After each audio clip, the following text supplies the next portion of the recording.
Muy bien, pues si os parece arrancamos. Bon dia a tots. Jo soc Emili Bargalló, el director de la Fundació de Recerca Sant Joan de Déu, i us volia donar la benvinguda a tots, a totes les escoles que avui esteu aquí, acompanyant-nos. Ens hauria agradat fer-ho d'una altra manera. De fet, en edicions anteriors ho hem fet d'altres maneres, presencialment, però aquest any no pot ser. I la veritat és que això també té altres avantatges, perquè avui esteu aquí connectades 21 escoles y, per tant, doncs, estem arribant a molts més de vosaltres. Por tanto, pues, agradeceros que os hayáis conectado, que confiéis en nosotros para poder, pues, compartir este rato que esperamos que sea, pues, muy interesante. Y la verdad es que, por los ponentes que tenemos o que tendréis a lo largo de toda la jornada, pues la verdad es que esto promete y promete mucho.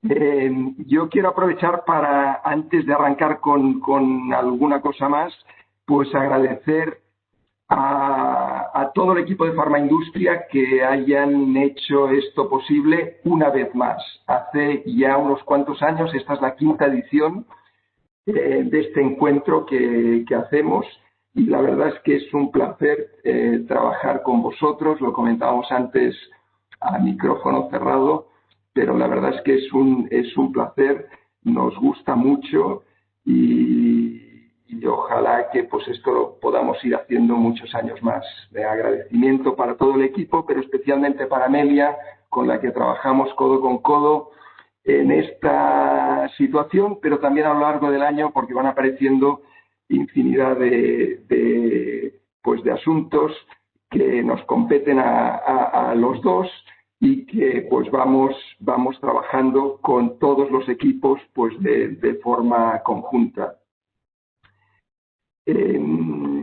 Este acto que estamos haciendo hoy forma parte de un conjunto de actividades que están enmarcadas en lo que es la Semana de la Ciencia, que siempre se desarrolla alrededor de estas fechas, pero que en el fondo no es otra cosa que la plasmación, digamos, del interés que tenemos por hacer llegar lo que hacemos, por hacer llegar la ciencia a la sociedad en general.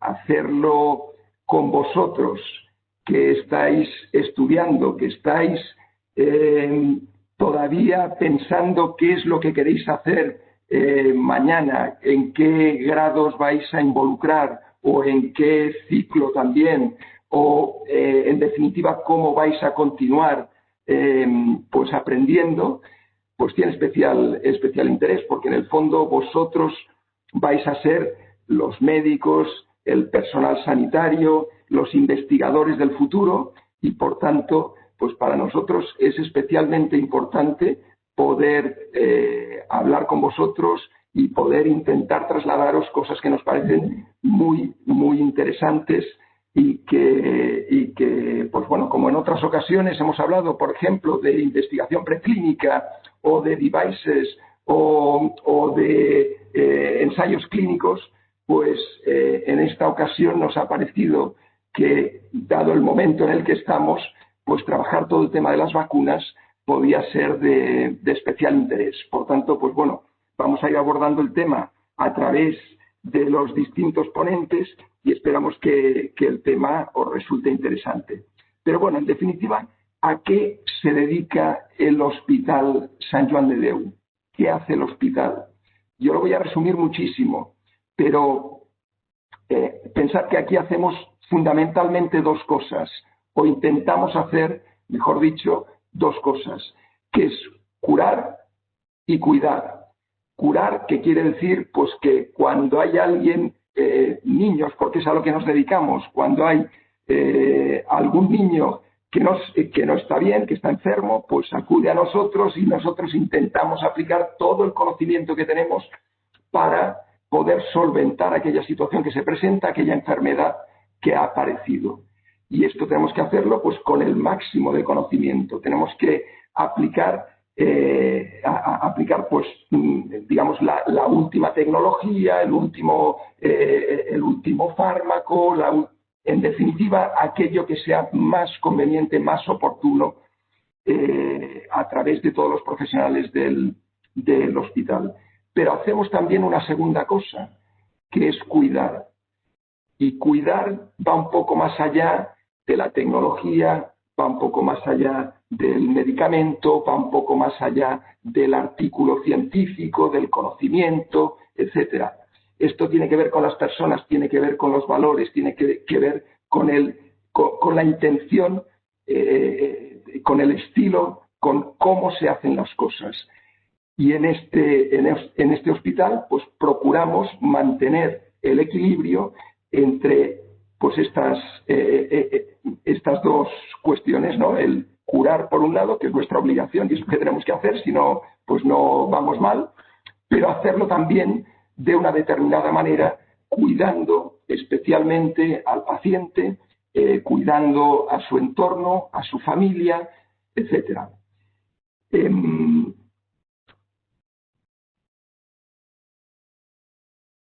Yo quería también comentaros que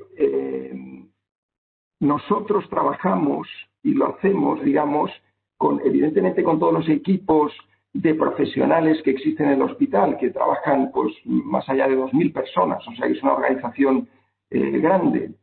Pero desde el punto de vista científico, evidentemente pues tenemos investigadores, muchos de estos médicos que están en el hospital tienen también una parte de su trabajo, de su jornada dedicada a la investigación y de ahí pues vamos avanzando en el conocimiento, pero esa investigación nosotros la hacemos también en parte apoyados en algo que me gustaría contaros, que es lo que llamamos el Kids Barcelona. Es un grupo de chicos y chicas como vosotros, entre 12 y 18 años, que nos ayudan, nos apoyan en algunos proyectos de investigación, dando su opinión y haciendo aportaciones tanto a los proyectos como a documentación alrededor, digamos, del proyecto de investigación, en definitiva, pues para adecuarlo a la mirada del paciente, a la mirada de la familia y, en definitiva, pues poner las cosas en modo comprensible para la sociedad en general y no estrictamente para el mundo científico. Este grupo de jóvenes, pues hoy tenemos la suerte, digamos, de contar con 3 de ellos. Nos acompañarán Nacho, Ona y Luz, y ellos 3 irán dando paso a los distintos ponentes y nos irán presentando a las distintas personas que vayan presentando y hablando a lo largo de la jornada. Pero pensad que ellos son jóvenes igual que vosotros, que llevan un tiempo, algunos más, otros menos, involucrados en este grupo del Kids Barcelona, en el que pues van recibiendo formación y en el que pues van teniendo oportunidad de discutir determinados proyectos y determinados aspectos de interés en el ámbito científico. Bueno, yo no me alargo más y sencillamente lo que sí quisiera pues es daros nuevamente la bienvenida al hospital y desearos que tengáis una muy interesante jornada. Espero que lo aprovechéis mucho y que pues nos podamos ver pronto pues también por el hospital. Yo no me alargo más y le cedo la palabra a Nacho para que vaya presentando al resto de ponentes o al siguiente ponente. Primeramente, buenos días a todos. Como bien ha dicho Emili, soy parte del grupo Kids Barcelona y para presentar al primer ponente de la jornada de hoy es la doctora Amelia Martín. Es doctora en Derecho desde hace 14 años y es responsable en farmaindustria de la Plataforma Española de Medicamentos Innovadores que es una iniciativa bajo la que se desarrolla diversos programas de cooperación público-privada para el fomento en el ámbito de la investigación biomédica en España, como podría ser el proyecto BES de Excelencia en Innovación e Investigación Clínica y el proyecto de cooperación Pharmabiotech. También es la coordinadora de los grupos de trabajo de investigación clínica y cooperación Pharmabiotech de Farmaindustria. Y le cedo ahora la palabra para que haga su primera presentación. Muchas gracias, Nacho. Muchas gracias también a Emili, a Begoña y a Joana. Para nosotros es un placer, para Farmaindustria es un placer un año más poner en marcha este tipo de iniciativas. Como decía Emili, llevamos 5 años y cuando en el mes de junio tuvimos una reunión preparatoria con Begoña y Joana para poner en marcha este año esta iniciativa, no dudamos que a pesar de las circunstancias y de no poder hacerlo presencial en el auditorio que tenéis en Sant Jan de Déu tan estupendo, pues tuvimos claro que era una iniciativa que desde luego queríamos mantener, queríamos seguir realizando, y más en un contexto como el actual, donde pues efectivamente muchos días se abren los telediarios con noticias relacionadas con la I+D de un nuevo medicamento, de una nueva vacuna, en este caso pues para la COVID, para terminar con la pandemia que estamos viviendo. Yo creo que estamos en un momento histórico, desde luego relevante. Se está generando una cantidad de conocimiento como nunca antes se había vivido y es una oportunidad para la investigación biomédica. Quiero daros la bienvenida a los más de 500 alumnos que estáis al otro lado y deciros que sin duda alguna no creemos que es un momento importante para explicaros qué hay detrás de un nuevo medicamento, qué hay detrás de una vacuna. Deciros que 25 millones de españoles cada día toman un medicamento y muchas veces no saben, no se conoce tanto lo que hay detrás. Como os decíamos, nosotros llevamos más de 5 años con el Hospital Sant Jan de Déu, con otro centro en Madrid, que es la Fundación Jiménez Díaz, y con FIMAVIS, que es el Instituto de Investigación de Málaga, realizando estos talleres formativos para alumnos de bachiller, y es una de las actividades que valoramos desde luego con un gran interés para trasladar a la sociedad el valor de la investigación biomédica y el valor que tiene el medicamento. Yo siempre digo que hacer un medicamento, hacer una vacuna, es como subir un puerto de montaña, no esas carreteras largas con curvas, porque es un proceso muy largo, es un proceso muy complejo y es un proceso muy costoso. Y de esto es lo que yo hoy quiero compartir con vosotros y os quiero explicar. Aquí tenéis estos 10-12 años desde que el producto biológico, porque cada vez más nos vamos a encontrar con productos biotecnológicos o bien con moléculas de síntesis química o de algo que vamos a hablar hoy aquí en las vacunas, que son los antígenos, son esas sustancias que se introducen en el organismo que inducen a una respuesta inmunitaria provocando la formación de anticuerpos, ¿vale? Pues cuando estos productos biológicos, estos antígenos o esta molécula de síntesis química entran en el laboratorio, entran 10.000 compuestos. Esto es como una maratón en la que corren 10.000 atletas y solo uno de ellos es el que va a llegar a comercializarse, para que entendáis lo complejo. Por este camino, que es el camino de la I+D, es el camino del descubrimiento de la entidad molecular, esa diana a la que se va a dirigir, ese núcleo de la enfermedad a la que vamos a dirigir el dardo, ese posible medicamento, esa fase de investigación preclínica con animales, esa fase de ensayos clínicos, ¿vale? Que esta es la primera experimentación en humanos, y lo que vamos a hacer en esta experimentación en humanos es, en la fase 1, vamos a coger o bien pacientes, por ejemplo en el caso de los fármacos oncológicos, o bien voluntarios, como es en el caso de las vacunas, la de COVID y otras muchas de las que hoy aquí se van a hablar, van a ser grupos pequeños de población, alrededor de decenas de personas en unidades específicas, y vamos a ver lo primero si el fármaco es seguro. Si el fármaco en investigación es seguro, pasamos a la fase 2 y lo vamos a probar con cientos de personas en diferentes centros hospitalarios. Y aquí, una vez de que vemos que el fármaco es seguro y es eficaz, que en la fase 2 lo que testamos es la eficacia, pasamos a la fase 3. Y esta fase 3 ya se hace con miles de voluntarios, de miles de pacientes, y vamos a ver también las dosis oportunas. Por lo tanto, estas fases de ensayos clínicos llegan a durar hasta 6-7 años. Y desde que empezó el descubrimiento, desde estas fases tempranas, pues podemos estar hablando de unos 10-12 años. Y como os digo, de esos 10.000 compuestos a ensayos clínicos llega uno, y uno es el que, a ensayos clínicos, perdón, llegan 5 y uno es el que se pone en el mercado.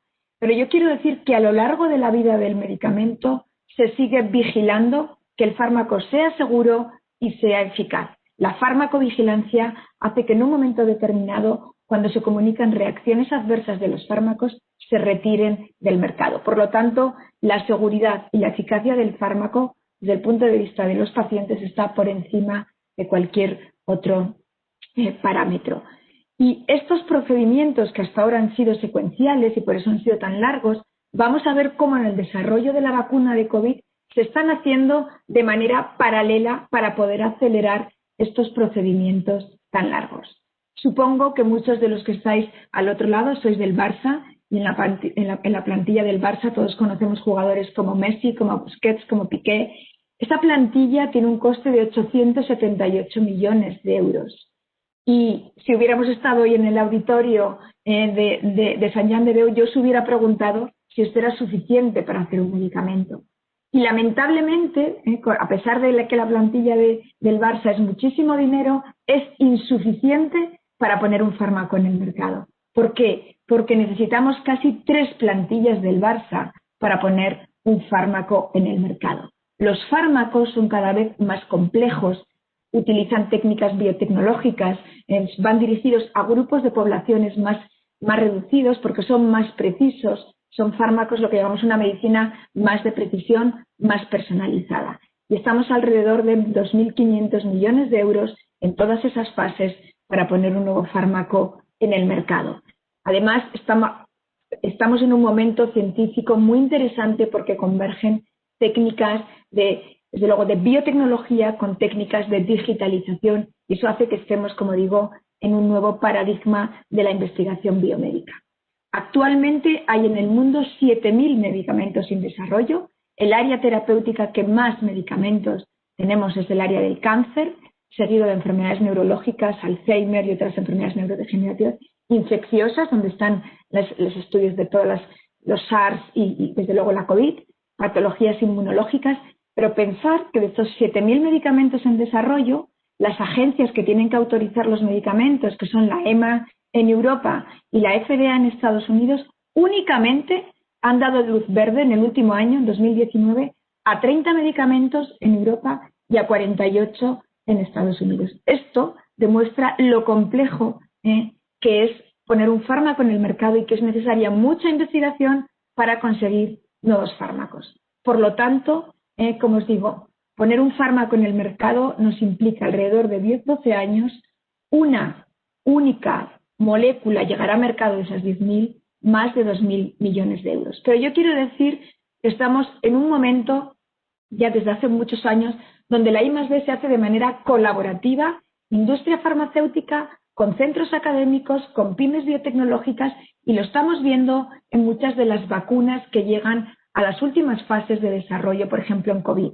Muchas de ellas son en colaboración de compañías que son competidoras, unas ponen la tecnología, otras ponen los antígenos.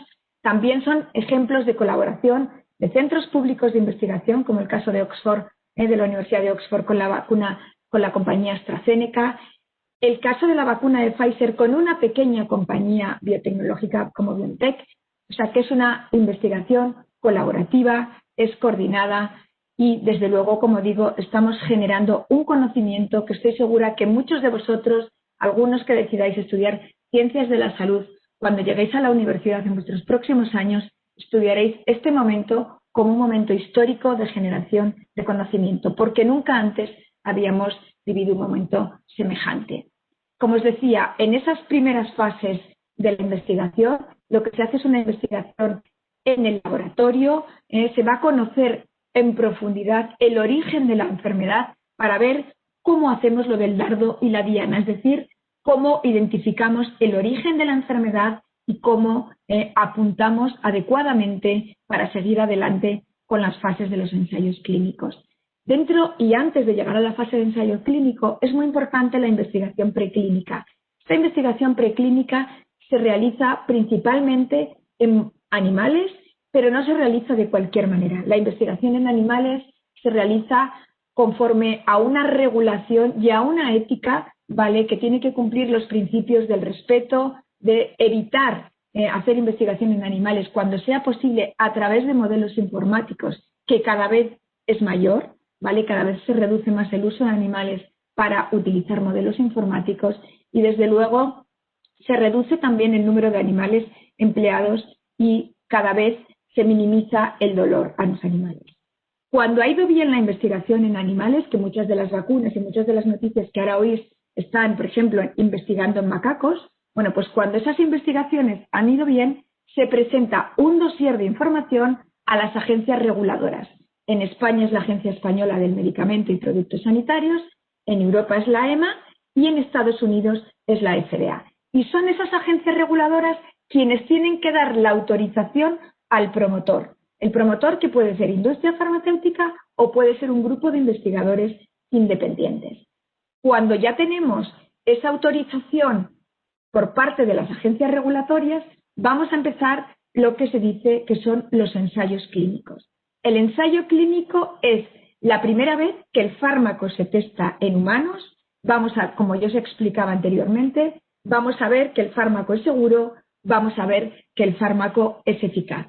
Hay que tener en cuenta que en los ensayos clínicos, por ejemplo, en el ámbito de las vacunas, al 50% de la población se le dará el antígeno, se le dará la vacuna que se quiere testar, pero al 50% restante de esos grupos de voluntarios que entran en el ensayo se les va a dar placebo. Y esto también es importante tener en cuenta. ¿Cómo se pone en marcha un ensayo clínico en España?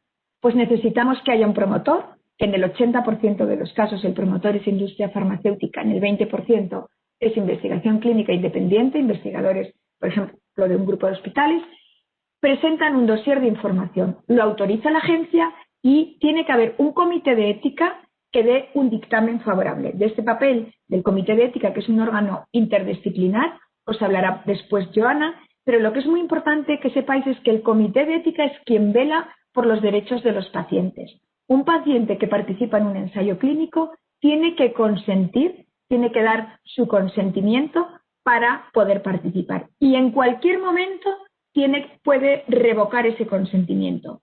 Todos vosotros que sois menores de edad y que tenéis entre 12 y 18 años no podéis consentir. Consienten vuestros padres, pero vosotros sí podéis hacer lo que llamamos un asentimiento en el ámbito de los ensayos clínicos.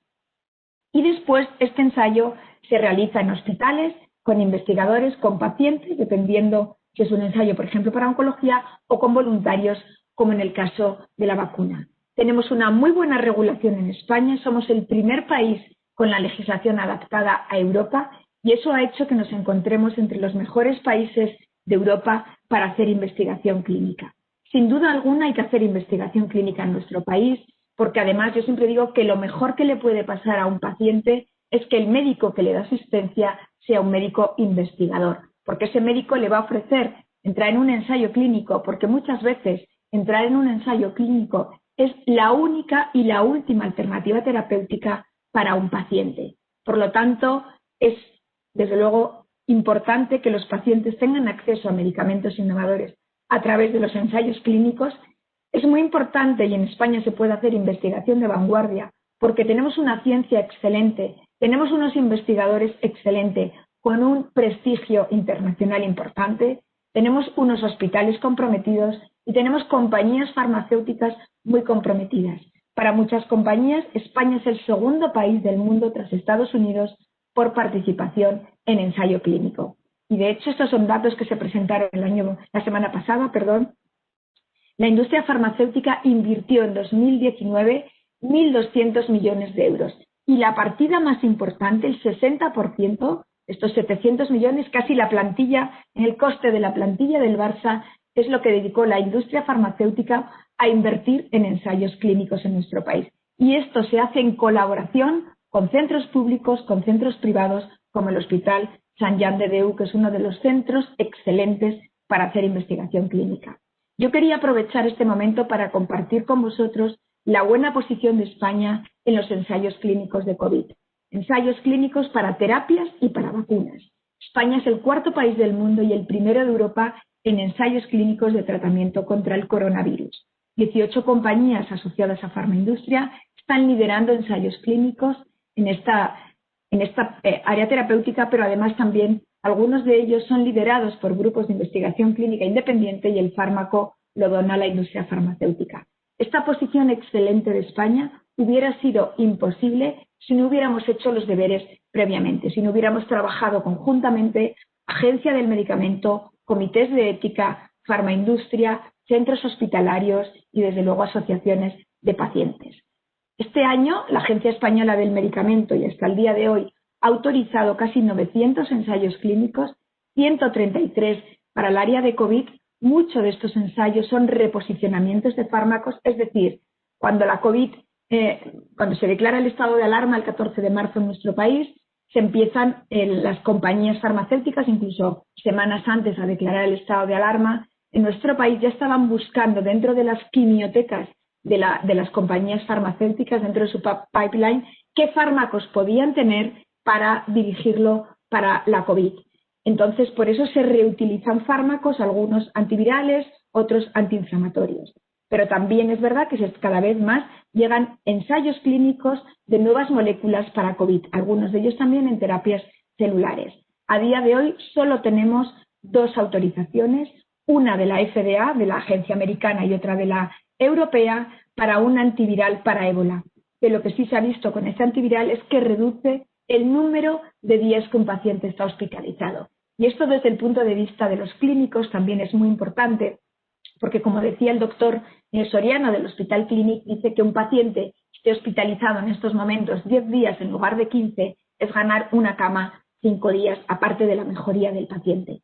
La semana pasada la FDA hizo una autorización de emergencia para un anticuerpo monoclonal, que también esos anticuerpos monoclonales se ponen o se hace la investigación con plasma también de pacientes con anticuerpos, de pacientes que han sufrido la enfermedad. Y son una de las grandes promesas para la COVID, además de inhibidores de la quinasa, interleuquimias, plasma de convalecientes, por supuesto los corticoides que se dan. Lo que sí se está viendo en el tratamiento de la COVID es que en diferentes fases de la enfermedad hay grupos poblacionales a los que hay que dar diferentes fármacos según se desarrolla la enfermedad. Y la OMS, que sabéis que es la Organización Mundial de la Salud, semanalmente va informándonos de cómo va la marcha de la investigación en vacunas. Actualmente tenemos 212 vacunas, muchas, la mayoría de ellas desarrolladas en colaboración, como se explicaba, por centros de I+D, compañías farmacéuticas y universidades.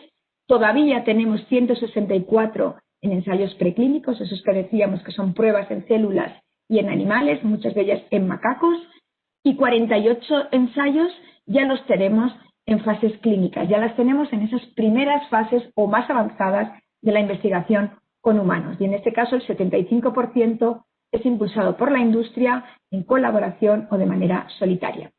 Me voy a centrar brevemente en las 10 vacunas que probablemente os suenen de esas noticias que están abriendo los telediarios, ¿vale? Que se están haciendo miles de personas voluntarias. Yo os diría que hasta ahora los ensayos clínicos de fase 3 se hacían alrededor de 3.000, 4.000 personas. Ahora mismo esta investigación se está haciendo con 30.000, 40.000 y hasta 60.000 voluntarios para tener una muestra mayor cuando la FDA o la EMA hagan esas autorizaciones condicionales de la vacuna. Aquí tenéis las 10 vacunas más avanzadas en fase 3. Como os digo, muchas de ellas abren noticias en estos momentos, pero me parecía importante que conocierais la diferencia que está habiendo en cómo se está haciendo la investigación y la producción. Pensar que la vacuna de ébola, que se aprobó recientemente, es la vacuna más rápida que ha llegado al mercado. Fueron 5 años, pero normalmente vacunas anteriores han tardado 22 años y algunas, como el VIH, todavía no ha llegado la vacuna cuando la investigación lleva muchos años. Y para la vacuna de COVID estamos hablando de 12-18 meses desde que se empiezan esos primeros ensayos, esos descubrimientos y hasta que lleguen las primeras vacunaciones. ¿Por qué? Porque ha ido en paralelo un proceso que nunca antes había hecho, y es que durante los ensayos las compañías se han puesto a producir a riesgo estas vacunas para que cuando llegue la autorización puedan establecerse, como digo, los procesos de vacunación. Los retos que tenemos, desde luego, son grandes, retos científicos, estos procesos, como os decía, en paralelo y no secuenciales. Yo creo que también las agencias regulatorias han hecho un trabajo excelente para ser mucho más flexibles en procesos rigurosos, porque por encima de cualquier aprobación de una agencia regulatoria está la seguridad y la eficacia de la vacuna. Y aquí la EMA ha empezado con todo lo relacionado con estas revisiones continuas de las vacunas de Pfizer, de AstraZeneca, y recientemente ha comunicado que comenzará con la de Moderna. La producción, como os decía, es a riesgo, pero hay, desde luego, retos de distribución. Sabéis que una de las vacunas se tiene que distribuir a menos 80 grados y eso ha hecho que esta compañía haya tenido que montar un centro de producción con un campo de rugby, imaginaros el tamaño de un campo de rugby. Todo eso es un congelador para poder producir esas vacunas, desde luego, de una manera con estas temperaturas árticas, y se está ya en acuerdos con compañías de distribución. Además, Europa acaba de firmar ayer el 5º acuerdo para asegurar que todos los ciudadanos de Europa y de otros países, porque esto sí que es muy importante, y es que hay un acuerdo internacional para que las vacunas sean accesibles y sean equitativas a todos los ciudadanos y en cualquier parte del mundo. Y esto es muy importante porque estamos en una pandemia y el mundo hoy en día es globalizado, y mientras tengamos un país que sigue teniendo COVID, seguirá existiendo. Por lo tanto, hay que asegurarse la vacunación en todas las partes del mundo, y como digo, la industria se ha comprometido a un precio, desde luego, muy por debajo de mercado para asegurar que esto llegue a todos los pacientes. Aquí tenéis es un esquema que apareció en El País y que me parece muy interesante, de cómo vacunas anteriores, los largos tiempos, ¿no? Muchas de ellas las tenéis vosotros y las tenemos todos, ¿no? Y puestas, y yo creo que es muy importante que conozcáis la media, ¿no? Para probar una vacuna, 20 años, el caso de la polio, el rotavirus, ¿no? La malaria, 31 años, el virus del papiloma humano, 15 años, y el VIH y el Zika todavía no. Pero yo estoy convencida que algunas de las tecnologías que se han empleado para las vacunas de COVID van a servir para que vacunas de otras patologías encuentren, desde luego, una solución. Estos largos tiempos, ¿no?, de aprobación no hubiera sido posible si no trabajamos conjuntamente en esta colaboración mundial por encontrar una solución. Yo os dejo aquí unos enlaces, ¿vale? Unos de Farmaindustria, en la que se explica qué es un ensayo clínico, otros un enlace a un vídeo sobre ensayos clínicos en vacunas en un consorcio europeo de colaboración público-privada. Lo tenéis en 4 idiomas y en los que en 4 o 5 minutos os explican, desde luego, qué es un ensayo clínico en general para un medicamento y también para vacunas. Pero además os invito a consultar el registro de estudios de la Agencia Española del Medicamento en esta labor de transparencia por conocer qué ensayos están en marcha en nuestro país. Yo os quiero dar las gracias a todos y, desde luego, compartir con vosotros que estamos en un momento histórico importante y que la investigación biomédica será sin duda la solución para salir de esta crisis sanitaria, que es además en estos momentos una crisis económica y una crisis social. Muchas gracias.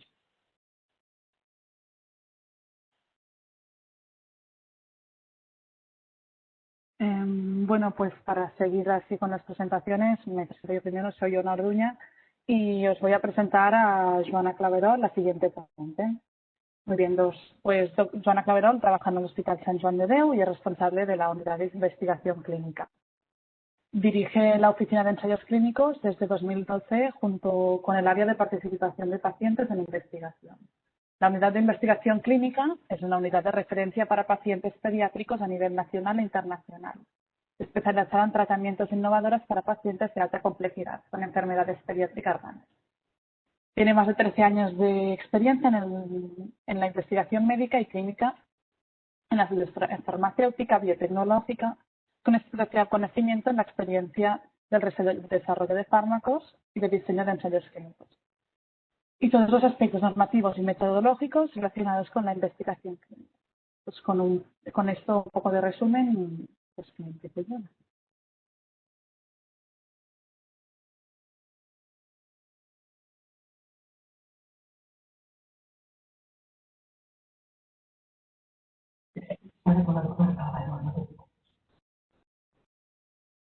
Buenos días a todos y todas. Os voy a presentar la parte de ética y vacunas, ética en cuanto a todos aquellos aspectos que hay que tener en cuenta cuando se investiga un nuevo tratamiento. Ay, que no me ven. Un momento, perdón, que no tengo la cámara activada. A ver, un segundito. Pues está abierto, això. A ver.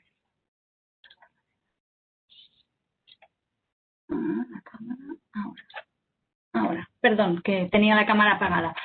Os voy a comentar un poco o hacer unas cuantas reflexiones en cuanto a todos aquellos aspectos alrededor de la investigación clínica en personas, ¿no? Amelia ha explicado muy bien el desarrollo de los fármacos, que son estudios muy largos, estudios preclínicos, luego estudios en personas, y tenéis que entender, ¿no?, todo lo que hay alrededor de la investigación clínica cuando incluimos pues a las personas en este proceso de investigación.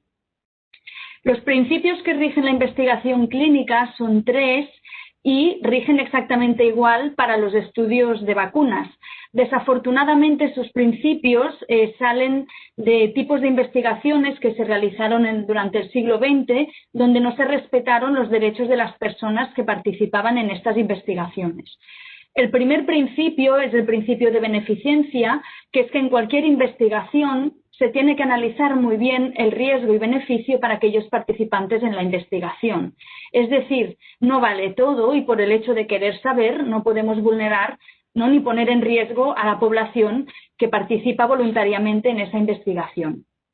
En segundo lugar, el principio de autonomía, que habréis estudiado todos vosotros, el Código de Nuremberg, ¿no?, que son los juicios que se realizaron al final del nazismo, y en ese código se establece la necesidad de que una persona que entra en una investigación clínica consienta, es decir, que se le informe adecuadamente de sus riesgos y beneficios y que pueda libremente prestar su conformidad a esa participación. Esto sale del Código de Nuremberg porque durante la época del nazismo se hicieron investigaciones sin contar, lógicamente, con el consentimiento de esos presos, ¿no?, durante la guerra de la Segunda Guerra Mundial, en la que se investigaba, por ejemplo, la resistencia humana al frío, ¿no?, y se sometía a pruebas a todos los personas que estaban en los campos de concentración, por ejemplo, y se investigaba, ¿no?, hasta qué momento podían tolerar el frío para tener esos datos y luego utilizarlos, ¿no?, cuando el ejército alemán, por ejemplo, invadió Rusia, ¿no? Esas personas en ningún momento prestaron libremente su voluntad de participar en esas investigaciones y del Código de Nuremberg sale la necesidad del consentimiento informado. El tercer principio es el principio de justicia, es decir, en cualquier investigación, aquellas personas que participan tienen que cumplir unos criterios para ser candidatos de participar en esa investigación. Y eso sale básicamente de una situación o de unos estudios que se hicieron en los años 60 y pico en New Jersey, en el estado de Nueva York, donde se incluían a pacientes que tenían, ¿no?, pues, discapacidades y, por lo tanto, desde luego lo que no tenían era capacidad para consentir de participar en esas investigaciones y se les hacían, ¿no?, estudios. En ese caso, por ejemplo, se les inoculó el virus de la hepatitis para ver, ¿no?, la evolución de la historia natural.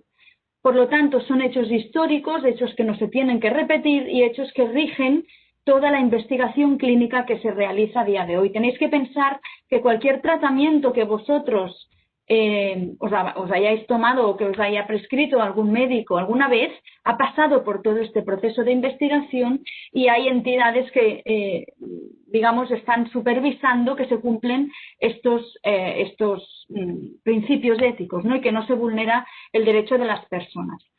Amelia ha explicado antes muy bien todo el desarrollo clínico, yo no voy a entrar en esa parte. La única particularidad de los ensayos de vacunas respecto a los ensayos clínicos que hacemos con otros tratamientos es que en este caso, como la vacuna sirve para prevenir una enfermedad, pues las personas que participan son siempre voluntarios sanos.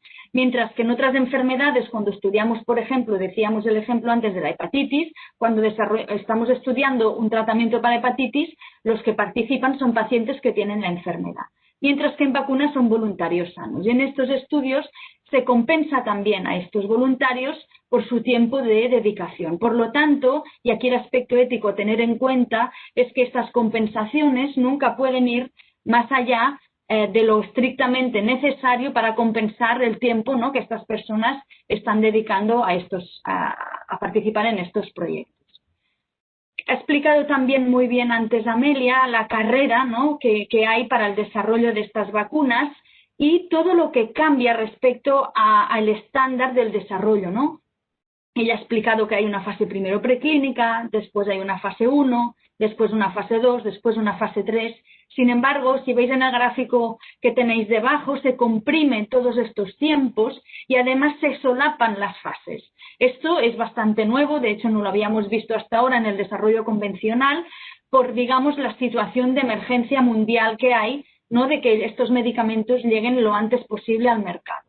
¿Y esto es a cualquier precio? Pues no. Desde luego no sería ético que el hecho de tener que hacer las cosas con prisa, y en investigación las prisas no son buenas, vulneráramos alguno, ¿no?, de estos principios. Sobre todo el principio de la no maleficencia, que es no hacer el mal, que tiene que primar en cualquier actuación biomédica. Por lo tanto, es importante que reflexionéis cuando veis en las noticias que se ha parado alguno de los ensayos porque hay un acontecimiento adverso o algún tema de seguridad. Eso es una buena noticia, porque esto quiere decir que a pesar de la presión mundial y global que hay para que todos estos estudios acaben y todo esto llegue a buen puerto, parar un estudio cuando hay un tema de seguridad quiere decir que se están haciendo las cosas bien, que hay un comité externo que evalúa este episodio y acaba, ¿no?, decidiendo si vale la pena seguir adelante porque ese beneficio sigue siendo superior a ese riesgo. Por lo tanto, hay que ser un poco crítico, ¿no?, con las noticias que salen y es importante que entendáis que parar un ensayo clínico por seguridad es una buena noticia.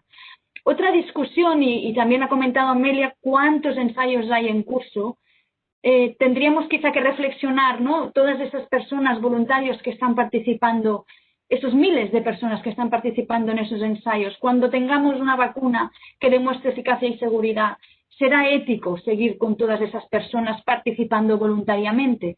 También rompe un poco el paradigma. En ninguno de los precedentes que tenemos en investigación tenemos 50 ensayos clínicos investigando lo mismo. Eso no nos ha pasado en la vida. Por lo tanto, en este sentido, sí que es importante finalizar estos ensayos porque además no todas las vacunas seguramente tendrán la misma eficacia.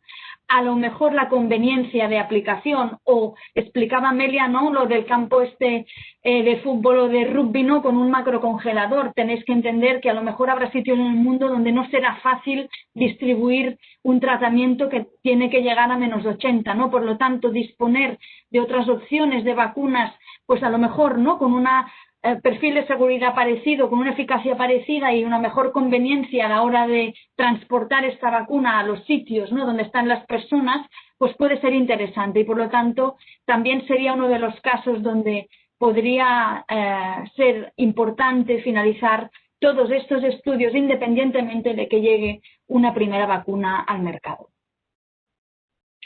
También es importante que entendáis que a pesar de comprimir todo este proceso a nivel temporal y de hacer las cosas en paralelo que nunca se habían hecho así, hay unas entidades que velan por la eficacia y la seguridad de estos tratamientos. Y lo importante es que tanto la seguridad como la calidad, como la eficacia de estos tratamientos que se están desarrollando pasa por el mismo rasero exactamente igual que el de cualquier otra vacuna o el de cualquier otro tratamiento. Por lo tanto, se pueden acortar los tiempos y eso al final es un resultado de la inversión que hay brutal de todas las compañías, las entidades, las universidades, de todo este esfuerzo colectivo que permite acortar estos tiempos, pero siempre dentro, ¿no?, respetando esos límites y que esto no condicione ni la eficacia ni sobre todo la seguridad, que está no más importante que la eficacia. Yo quería finalizar mi presentación haciendo un par de reflexiones sobre la consideración ética o no de vacunarse, ¿no? Ahora hay mucho debate y seguro que será muy interesante que vosotros podáis seguir con este debate en clase. Hay movimientos pro vacunas, antivacunas, hay gente que incluso deniega que exista la COVID, ¿no? Entonces no vamos a entrar en eso. Yo solo os quería hacer reflexionar si en algún momento oís, ¿no?, esta discusión a nivel de la sociedad de si se debe obligar a que las personas se vacunen, ¿no? Esta obligación en principio vulneraría uno de esos principios que hemos hablado antes éticos, que es el principio de autonomía, ¿no? Que es que la persona con la información que tiene que decidir si quiere tratarse o no. Dicho esto, la obligación a veces tiene un daño colateral, ¿no? Que es que puedes crear un efecto boomerang en sentido negativo, ¿no? Que el hecho de que haya una imposición por parte de salud pública de poner una vacuna, ¿no? Pues que haya gente que precisamente pues responda, ¿no?, de manera contraria a esta imposición. En cualquier de los casos, si se da una situación donde hay una clara recomendación de una vacunación masiva, como sería el caso de esta pandemia, lo que sí que se tiene que garantizar desde las entidades que manejan, ¿no?, todo el tema sanitario es, desde luego, la accesibilidad, ¿no? No sería, desde luego, ético pedir que toda la población se vacune y que luego, en realidad, no toda la población tenga acceso a estas vacunas de igual manera, ¿no? Por lo tanto, también hay que tener en cuenta que estas políticas se pueden tomar, ¿no?, de manera unilateral en los diferentes países y, por lo tanto, puede haber países que se lo tomen muy en serio y que no nos dejen, por ejemplo, ¿no?, viajar a esos países si no demostramos que nos hemos vacunado. O lo mismo puede pasar, ¿no?, a nivel laboral o incluso a nivel de escuelas, ¿no? Sabéis que, bueno, o quizá vosotros no lo sabéis, pero a los padres nos piden muchas veces, ¿no?, el calendario de vacunación cuando los hijos nuestros, ¿no?, se matriculan a la escuela, ¿no? En cualquier caso, para darse esta obligatoriedad, sí que se tendrían que dar muchos factores, ¿no? Desde luego, la eficacia y seguridad, no puedes obligar a la población a vacunarse, ¿no?, si no se ha demostrado una eficacia y seguridad de esta vacuna. Son en situaciones excepcionales y de gran amenaza, ¿no?, para la salud pública, como los antecedentes que tenemos, ¿no?, de la viruela. Después, la vacunación obligatoria, ¿no?, tiene siempre un coste-beneficio superior a otras alternativas, es decir, podríamos seguir confinados por el resto de nuestros días, ¿no?, y aparte de hundir nuestra salud mental, hundiríamos la economía del país. Por lo tanto, si hay vacunas disponibles, lo lógico es que nos podamos vacunar y seguir adelante, ¿no?, con la normalidad de nuestra vida, ¿no? Como decíamos antes, el acceso a la vacuna debe estar garantizado y además se puede plantear esta obligatoriedad en el momento que se pretenda erradicar algunas de las enfermedades, ¿no? Finalmente, poneros un par de situaciones, ¿no?, de reflexión, que si sería ético el no vacunarse, ¿no? Decíamos, hombre, ¿es ético que te obliguen? Pues esto vulnera ese principio de autonomía, al final tú decides, pero cuando tú decides es importante que pienses en los demás.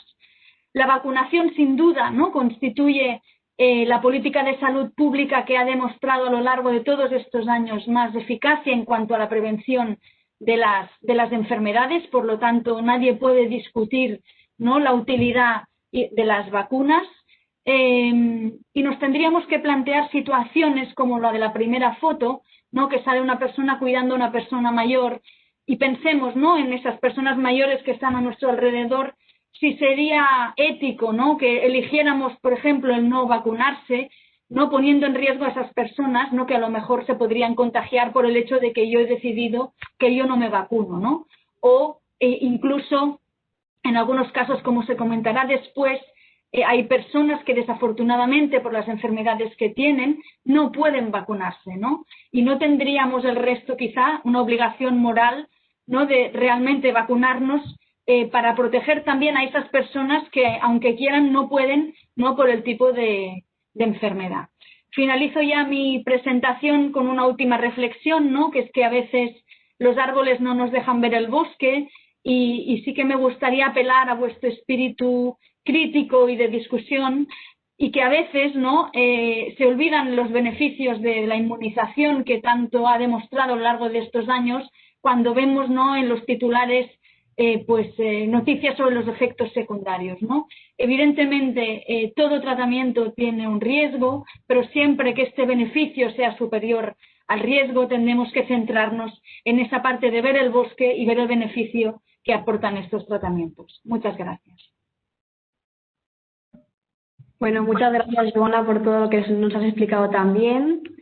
Bueno, yo soy Luz y también formo parte del grupo Kids de San Juan de Dios juntamente con Nacho y Joana.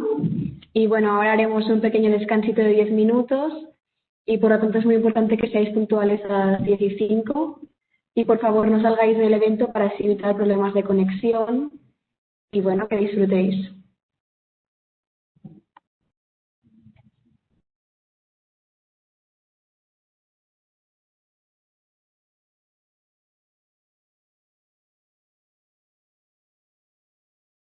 Bueno, espero que hayáis disfrutado del descanso y volvemos con las presentaciones. Nuestro siguiente ponente es la doctora Claudia Fortuny del Hospital Sant Joan de Déu.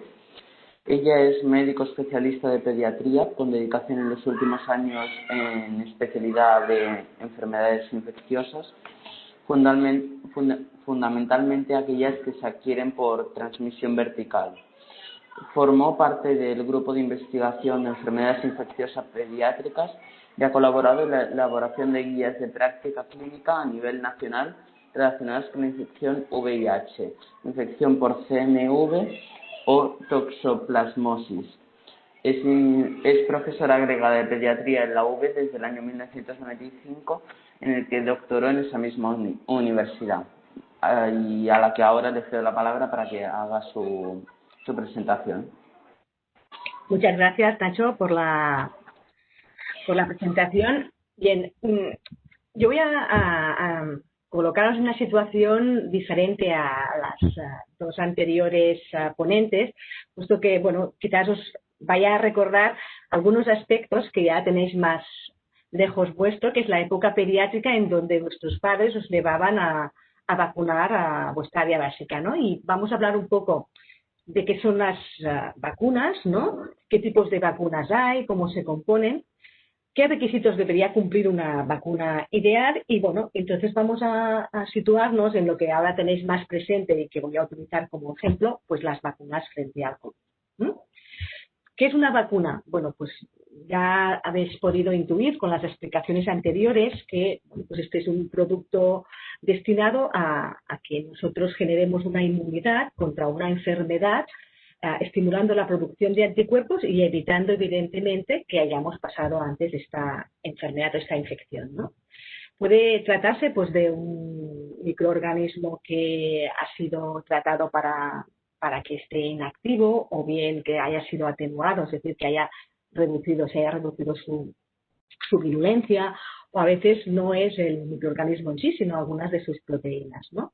Por tanto, de esta manera nosotros nos van a inyectar este producto para que, bueno, nuestro organismo entre en contacto con él y cuando nosotros podamos tener contacto con el microorganismo de la natural, pues tengamos ya una respuesta establecida y no enfermemos de esta infección, ¿no? Las vacunas son productos biológicos y por lo tanto pues van a realizar su acción a través de la estimulación del sistema inmune, de la misma manera que lo haría el microorganismo que produce esta infección, pero evidentemente, como os decía antes, evitando que enfermemos a través de ella. Los objetivos de las vacunas, pues hay el objetivo individual, que es por lo tanto que nos protejamos a nosotros, evidentemente evitemos estar enfermos, pues si nos vacunan frente al sarampión, pues que tengamos un sarampión o a la varicela, pero muchas veces estas vacunas pueden no ser tan efectivas para evitar que enfermemos a consecuencia de este microorganismo, pero sí que lo que van a hacer es que la infección que presentemos sea muchísimo más leve y por lo tanto este también pues lo podemos considerar como una ventaja. Pero además las vacunas suponen un mecanismo ideal que a nivel colectivo, pues si toda la población genera esta respuesta y se considera que es inmune frente a esta infección, vamos a conseguir lo que se denomina pues inmunidad colectiva, de grupo, de rebaño, y esto permitiría que en un futuro, si entramos en contacto con este microorganismo no tendrá capacidad de transmitirse o enfermar a las demás personas, y a la larga pues podamos considerar que una infección pueda quedar eliminada, y eso lo hemos conseguido para algunas infecciones, y en una sola de ellas, frente a la viruela, hemos conseguido erradicarla. Es decir, desde finales del siglo pasado no se ha declarado ningún caso de viruela en la población general. Hay muchos tipos de vacunas, ¿no? Ya os adelantaba que muchas veces el mecanismo por el cual se genera una vacuna es conseguir este microbio, esta bacteria en general o este virus, pues se trata de manera que ya no sea activo, pero que sea capaz de estimular nuestro sistema inmunológico. Otras veces este virus no ha acabado de ser inactivado del todo, sino que a través de muchos cultivos pues ya tienen menos virulencia. O vacunas en subunidades, y aquí hay diferentes vacunas, tanto víricas como bacterianas, que utilizan este mecanismo. Vacunas solo con alguna de las proteínas, y quizás lo más novedoso son vacunas con material genético de alguna de las proteínas del virus, y a veces del virus completo o de la bacteria, para generar a través de un vector que nuestro sistema inmunológico puede sería la infección y genere una respuesta protectora para protegernos de ella. Las vacunas, quizás parte de su mala fama está en que para conseguir esa respuesta inmunológica muchas veces sería necesaria una concentración de microorganismos muy elevada, y esto sería poco viable, y por lo tanto para mejorar esta capacidad de la vacuna de generar esta respuesta, lo que se utilizan son adyuvantes, ¿no? Entonces este tipo de adyuvantes hacen que bueno, pues junto con esta proteína o esta parte del microorganismo, pues se genera una respuesta muchísimo más importante. Por otro lado, las vacunas generalmente se administran por vía intramuscular y tienen que tener en cada una de ellas pues preservantes, estabilizantes y muchas veces antibióticos para evitar que se contaminen y puedan ser o resultar un problema a la hora de ser administradas. Y por lo tanto hemos de tener en cuenta que aparte del antígeno frente al cual nos vamos a inmunizar, pues tienen otros preparados que están presentes y que son fundamentales para conseguir que esta vacuna pues sea efectiva. Hay muchos tipos de vacunas en general. En los últimos años se han ido desarrollando vacunas combinadas que incluyen varios antígenos, y hay vacunas que, por ejemplo, ¿no?, incluyen pues tanto la difteria, el tétano, la tosferina, la poliomielitis, hasta 6 de estos antígenos, que esto de alguna manera veremos que tiene una serie de ventajas. Pero seguimos teniendo vacunas simples para determinadas infecciones, como el virus de la hepatitis A, el virus de la hepatitis C, la meningitis C, fiebre tiroidea, el meningococo B, que es una de las últimas vacunas introducidas en el arsenal de vacunas, frente al neumococo, la poliomielitis, la rabia, que esta es una vacuna que no se administra a toda la población, pero sí cuando hay una situación de riesgo. Bueno, pues la varicela, la fiebre amarilla, la gripe, la cólera, el BCG, por tanto son vacunas que bueno, pues veis que son muchas de ellas, ¿no?, y después veremos cuáles están introducidas en nuestro calendario. ¿Por qué vacunas combinadas? Bueno, porque en una misma inyección podemos administrar varios antígenos, y esto facilita pues que evitar pues sucesivos controles o sucesivos pinchazos, y esto pues es muchísimo más agradable para el paciente que las tiene que recibir, y además se ha garantizado que la respuesta frente a cada uno de estos antígenos sería equivalente a la que obtendríamos antígeno por separado. Evidentemente, esto también hace que se reduzcan los adyuvantes, los preservantes, estas otras sustancias que componen las vacunas. También, evidentemente, facilita, ¿no?, en lugares en donde la vacunación se establece por programas y no es siempre fácil hacerlas, pues que en una misma visita pues podamos garantizar que hemos inmunizado frente a varios de estos antígenos. Por tanto, en general, estos aspectos facilitan en definitiva que se cumplan estas pautas de vacunación, y a la vez también se facilite el transporte, el almacenamiento y la conservación de las vacunas, que es importante. Tenemos vacunas víricas, que son importantes, y aquí os he señalado en azul aquellas que están incluidas en nuestro calendario. Todos vosotros, aquellos que habéis estado vacunados frente al sarampión, rubiola y parotiditis en una única vacuna, que es la triple vírica, o frente a la varicela. También hay vacunas frente a la poliomielitis, frente a la hepatitis A, que aquí en Cataluña también está incluida en el calendario vacunal, frente a la hepatitis B en todo el país y frente al virus del papiloma humano en la mayor parte de comunidades, solo las chicas. Y por lo que hace referencia a las bacterias atenuadas solo se dispone de la vacuna de la BCG, que no está en nuestro país, o la fiebre tifoidea oral. Y hay bacterias inactivas que tienen o son secundarias a diferentes tipos de estrategias de vacunación que hemos comentado antes. Vacunas enteras inactivadas por polisacáridos, conjugadas, proteínas de superficie, toxoides y acelulares. Veis que las bacterias atenuadas o los virus atenuados generan una inmunidad muy superior, pero también son más reactógenas y, por lo tanto, no podrán administrarse en algunos de los pacientes, sobre todo aquellos que tienen una inmunidad alterada. Nosotros, para que una vacuna sea efectiva, necesitamos que el huésped esté capacitado para hacer esta respuesta y, por lo tanto, un paciente con una inmunidad alterada, pues muchas veces no va a tener una respuesta tan óptima como un paciente con una inmunidad absolutamente perfectamente conservada. Por tanto, hemos de tener también en cuenta. De hecho, los pacientes con una inmunidad alterada muchas veces serán candidatos a recibir un máximo de vacunas inactivadas que no estén incluidas en el calendario para intentar conseguir protegerlos de infecciones que en ellos serían potencialmente más graves, ¿no? Este es el calendario de nuestra comunidad de Cataluña, en donde, pues, como podéis ver, en los primeros años vamos a recibir la mayor parte de vacunas.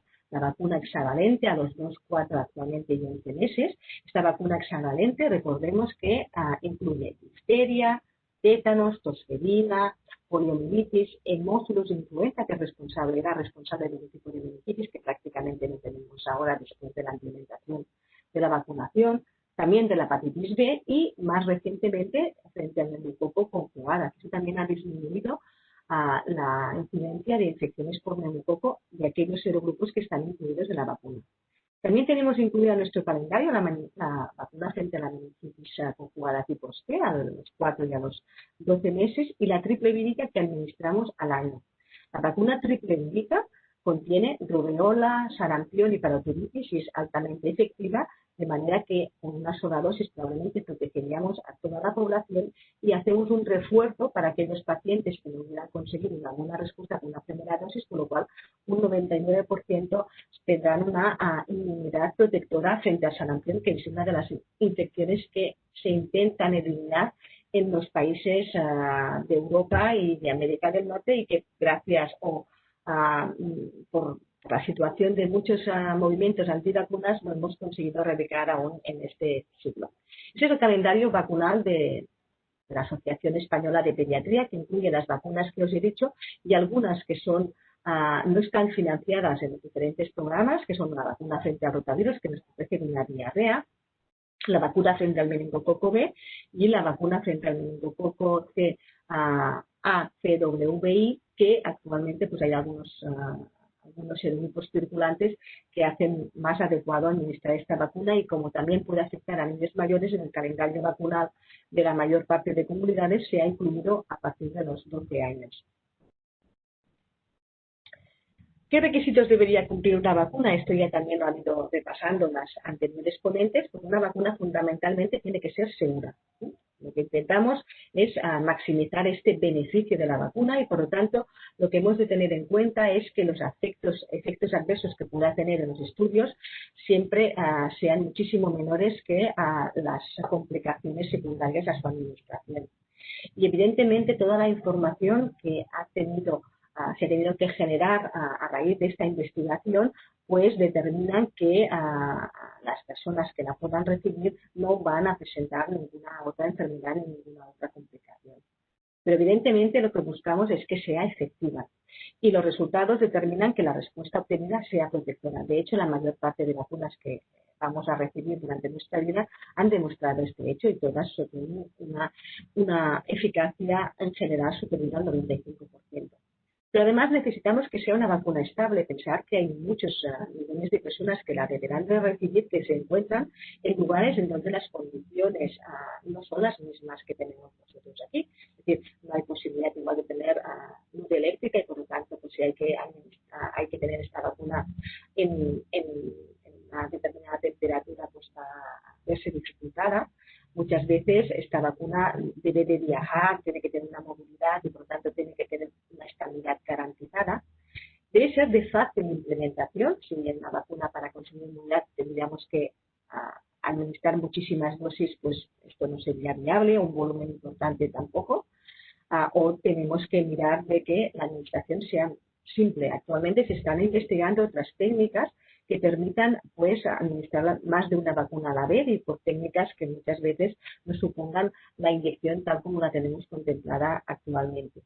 Pero fundamentalmente tiene que haber una disponibilidad. Hay muchas personas que necesitan esta vacuna y por lo tanto tenemos que tener garantizada esta fabricación y evidentemente un coste económico. Y ahora os paso un poco a hablar de las vacunas frente al COVID. Algunas cosas las voy a pasar más rápida porque ya se han comentado, pero un poco para que veáis cómo todo ha ido. Bueno, este es el virus del coronavirus y evidentemente este virus se conoce perfectamente su genoma y características desde a principios de este año, a finales del pasado, y se han identificado pues, estas proteínas que son fundamentalmente frente a las que se pretende generar una inmunidad y podemos tener vacunas, como os decía, pues frente a las partes más inmunogénicas del virus, frente a parte de su material genético, frente al gen que codifica estas proteínas, diferentes mecanismos para diseñar vacunas y hay muchas plataformas que han ido trabajando en estas posibilidades para desarrollar estas vacunas. Y lo que os comentaba, ¿no? En general, para desarrollar una vacuna se necesitan muchísimos años, y esto es lo que hemos venido viendo hasta ahora, 15 años o más, pero a través de lo que se conocía por las infecciones que habíamos tenido precedida a la infección por SARS-CoV-2, la infección por el virus MERS, que se conocía parte de esta identificación, se ha intentado acortar estos tiempos de manera absolutamente, pues nunca antes había ocurrido algo parecido, en donde toda esta parte de investigación preliminar pues se ha podido acortar y las fases de ensayos clínicos se han ido solapando una con otra, por tanto todos estos periodos pues se han acortado y permitirán que una vez se puedan garantizar por las autoridades de regulación que toda la información aportada para la vacuna es segura, pues podrán ponerse en circulación estas vacunas desarrolladas. Que hay muchísimas, ¿no? Candidatos a vacunas y plataformas, ¿no? En diferentes estructuras, DNA, RNA, a través de vectores, ¿no? Pues diferentes tipos de vacunas que están actualmente pues en ensayos clínicos o en investigación en diferentes fases y que esperemos pues que lleguen en poco tiempo a su fin. De hecho, nos encontramos con algunos problemas y es que aún hoy no sabemos muy bien cuál es la inmunidad que genera la infección natural y esto de alguna manera también ha dificultado el desarrollo de estas vacunas y por lo tanto esperamos que tengan su efecto, pero tenemos que pensar que aún no tenemos bien definida si esa inmunidad que generamos a través de la infección natural, las personas que han presentado un COVID, pues va a ser duradera, no lo va a ser, y cuál es la respuesta ideal para que sea el máximo de protectora. Por lo tanto, tendremos que de alguna manera seguir investigando con los pacientes y seguir de alguna manera trabajando con las vacunas. Tenemos preguntas que hemos de responder y que no conocemos. Esto no va a dificultar el que sigamos trabajando en el desarrollo de estas vacunas, pero sí que es importante tenerlo en cuenta. Hoy no está establecido si una persona que se infecta se puede reinfectar. Sí sabemos que hay algunas personas que lo han hecho, pero hay diferentes variantes de virus identificadas en ellos. Hemos desarrollado vacunas teniendo en cuenta el primer virus que identificamos en la primera epidemia, pero el que tenemos ahora es un poco diferente. No sabemos si las vacunas que se han desarrollado pues van a ser igual de efectivas para esta segunda ola de infección o de epidemia, o la tercera si va a venir, ¿no? Que la inmunidad que nosotros vamos a alcanzar tampoco podemos determinar si es la más adecuada. La presentaré una diapositiva para preguntaros esto, pero sí sabemos que las vacunas, una vez se pongan en el mercado, van a ser seguras y vamos a tener que identificar, porque hay muchas personas en el mundo, cuáles van a tener acceso en primer lugar, y evidentemente hay un grupo de población con mayor riesgo, y por lo tanto nos sigue preocupando si al final, aunque haya muchísimas vacunas en estudio, vamos a poder conseguir el objetivo de que haya vacunas para todos. Como os decía, una vez entra el virus en nuestro organismo, nuestro sistema de inmunidad innata es la primera que va a tener en contacto y va a generar una respuesta protectora dependiente de una inmunoglobulina, que es la inmunoglobulina A, que una vez el virus llega al pulmón se va a generar una inmunoglobulina G, y que si nosotros administramos una vacuna vamos a generar directamente una inmunoglobulina G. No sabemos si esto puede de alguna manera limitar esa entrada del virus, si esto sería más efectivo en un principio que en otro. El pulmón ha sido probablemente el órgano diana más importante, y el otro punto sería si diseñamos vacunas que se administren por vía intranasal, vamos a generar una inmunidad protectora a nivel local, pero no sabemos si esto va a afectar la inmunidad a través general, ¿no? Ya nos han comentado un poco cuáles son las diferentes vacunas y las diferentes respuestas, no voy a incidir en ello, y pues esto era un poco lo que os quería explicar. A partir de ahora os van a presentar un vídeo en donde va a hablar uno de los pacientes que llevo en consulta. Este es Ismael. Ismael os explicará lo que ocurrió, pero Ismael ha presentado una infección que es prevenible por una vacuna. Él tuvo una meningitis a inicios de este año y no os digo nada más, creo que es mejor que os lo comente él mismo.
Bueno, pues después de este testimonio me gustaría a mí presentar al doctor Quique Bassat, como pediatra que trabaja en el Hospital Sant Joan de Déu, como pediatra con especial interés en la epidemiología de enfermedades infecciosas y la salud pública. El doctor Bassat ha intentado combinar su trabajo clínico con la investigación biomédica en aquellas enfermedades que más afectan a las personas más vulnerables. Su principal área de interés ha sido la prevención y el tratamiento de la malaria en la infancia, con enfoque particular en la comprensión de la superposición clínica de la malaria y otras afecciones pediátricas comunes. Su investigación también ha cubierto el nuevo paradigma de la erradicación de la malaria, con un interés particular en evaluar el papel de fármacos en las estrategias de eliminación. Y así como otra cosa, hoy es su cumpleaños, así que me han dicho que te feliciten. Feliz cumpleaños. Muchísimas gracias, Ona. No sé si se me oye bien. Y si veis mi presentación. Sí, a todo. Perfecto. Muy bien, pues yo quería empezar por agradecer a los que me han predecido y han hablado justo antes de mí porque me han puesto el trabajo muy fácil.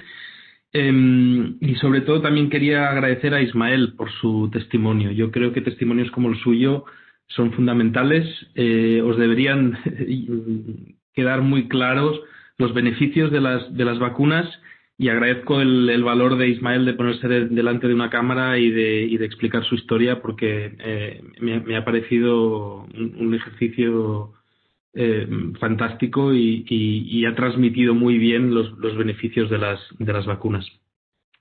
A mí me toca hablaros hoy de una enfermedad bastante diferente, que es la malaria.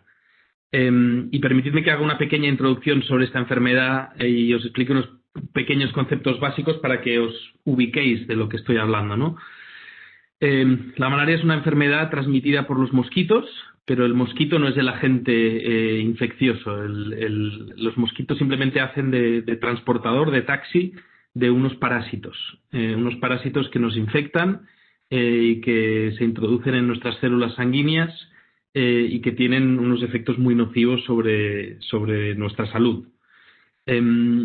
El ciclo vital de los parásitos que causan la malaria es un ciclo complicadísimo y simplemente quería enseñaros esta imagen para que os hagáis una idea. Es un ciclo que se completa en dos episodios o en dos momentos diferentes, una parte en el interior del humano y otra parte en el interior del mosquito. Y que necesita como mínimo 2 mosquitos diferentes para poder ocurrir. No entraré en los detalles, pero simplemente quería deciros que es el parásito que causa esta enfermedad. Es un parásito muy complicado y muy difícil de gestionar. Y crear una vacuna para un parásito tan complicado que tiene tantos estadios diferentes en tantos lugares diferentes, tanto del cuerpo del humano como del mosquito, no es una labor fácil. Y después veremos un poco más. ¿Dónde tenemos un problema de malaria en el mundo ahora mismo? Pues si os fijáis en los países que están en naranja en esta figura, la malaria ahora mismo se transmite entre los 2 trópicos y por eso se la conoce como una enfermedad tropical. Aunque si hubiéramos puesto el mapa de dónde se transmitía la malaria hace 50 o 100 años, veríamos que se transmitía en la mayor parte del mundo. O sea, no es una enfermedad tropical por sí misma, sino que es una enfermedad que se ha hecho tropical por la acción de los humanos. Y este mapa deformado, un cartograma que se llama, intenta reflejar la importancia de una determinada región geográfica en relación a una variable que queramos explorar, en este caso las muertes por malaria. Y si veis cómo está deformado el mapa, evidentemente queda muy claro que el problema principal de las muertes por malaria en el mundo se circunscribe especialmente en África y en el África subsahariana. ¿Y cuál es la magnitud del problema? ¿De qué estamos hablando? Bueno, no hay muchas enfermedades en el mundo y menos enfermedades infecciosas que causen más de 220 millones de episodios anuales que se transmitan en 86 países, como es el caso de la malaria. Pensad que 9 de cada 10 casos de malaria ocurren en África, una cosa muy desproporcionada en relación a lo que ocurre en otros lugares del mundo. Y bueno, si es desproporcionado el número de episodios clínicos que hay, todavía más desproporcionado el número de muertes que la malaria causa. Cuando yo empecé a trabajar en malaria hace más de 15 años, hablábamos de 3 millones de muertes anuales por esta enfermedad. Y hoy tenemos la suerte de hablar de 400.000 muertes al año por esta enfermedad. Evidentemente hemos progresado mucho, hemos reducido la mortalidad en más de un 60% desde el año 2000.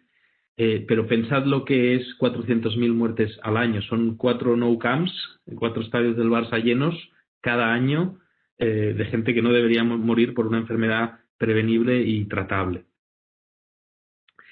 Cerca del 94% de todas las muertes por malaria en el mundo ocurren en África. De nuevo, insisto en la importancia de la zona geográfica donde naces.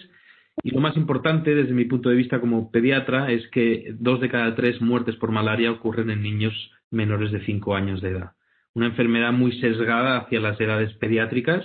Si un niño nace en África y sobrevive a sus primeros 4 o 5 años de vida, desarrollará una cierta inmunidad contra la malaria y, por tanto, ya no morirá de malaria. Y por eso las muertes por malaria se concentran sobre todo en la edad pediátrica. ¿Y qué intento deciros con este dibujo de un hipopótamo metido en el agua? Bueno, pues esto es la africanización de la metáfora del iceberg. Todos sabéis lo que es ver solo la punta del iceberg e intuir que debajo del agua se esconde la gran parte del cuerpo.